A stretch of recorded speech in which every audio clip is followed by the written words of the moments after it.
केदारनाथ विधानसभा में देखा जाए तो अब तक बीजेपी और कांग्रेस के बीच सीधी टक्कर देखने को मिली है। अब तक हुए 4 इलेक्शंस में 2 बार यहां से बीजेपी जीती है तो 2 ही बार कांग्रेस भी जीती है। सबसे पहले बात करते हैं 2002 के चुनाव की। इसमें बीजेपी और कांग्रेस के बीच सीधी टक्कर देखने को मिली।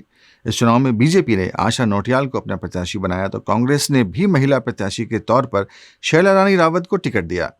इस चुनाव में बीजेपी की आशा नौटियाल को जीत हासिल हुई। आशा नौटियाल ने 3,465 वोटों से शैला रानी रावत को हराया। यहां तीसरा मजबूत प्रत्याशी दूर दूर तक कोई नजर नहीं आया। 2007 के चुनाव में भी बीजेपी और कांग्रेस के बीच ही सीधी टक्कर थी। बीजेपी ने इस चुनाव में भी आशा नौटियाल को ही अपना प्रत्याशी बनाया तो कांग्रेस ने इस बार कुंवर सिंह नेगी को प्रत्याशी के तौर पर मैदान में उतारा। इस चुनाव में भी आशा नौटियाल कांग्रेस प्रत्याशी पर भारी पड़ी और 2,979 वोटों से उन्होंने कुंवर सिंह नेगी को हरा दिया।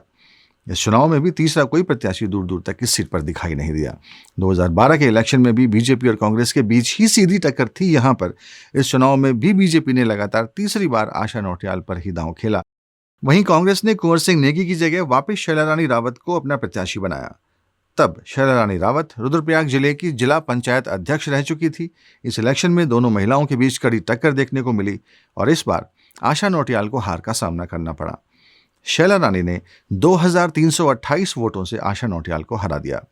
तीसरा प्रत्याशी इन चुनावों में भी इस सीट पर दूर दूर तक कोई दिखाई नहीं दिया। लेकिन 2017 के चुनाव में यहां समीकरण बहुत बदल गए थे।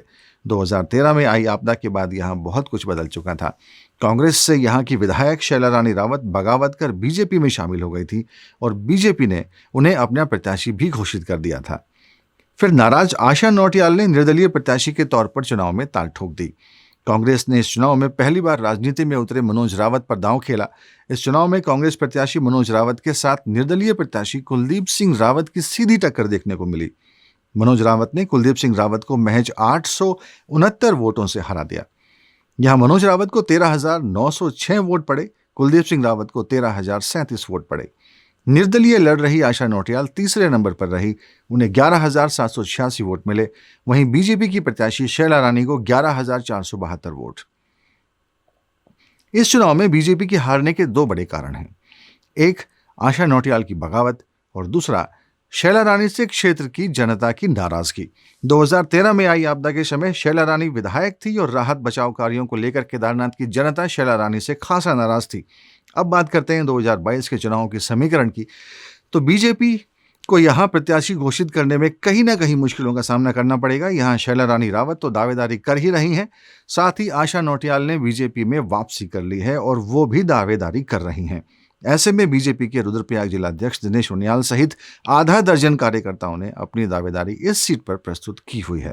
कांग्रेस के लिए राहत की बात यह है कि मनोज रावत के अलावा यहां अभी तक कोई और दावेदार नजर नहीं आ रहा, लेकिन इन सब के बीच कुलदीप सिंह रावत के ऊपर भी यहां सबकी नजर रहेगी। पिछले चुनाव में वे दूसरे नंबर पर थे और क्षेत्र में भी लगातार सक्रिय बने हुए थे।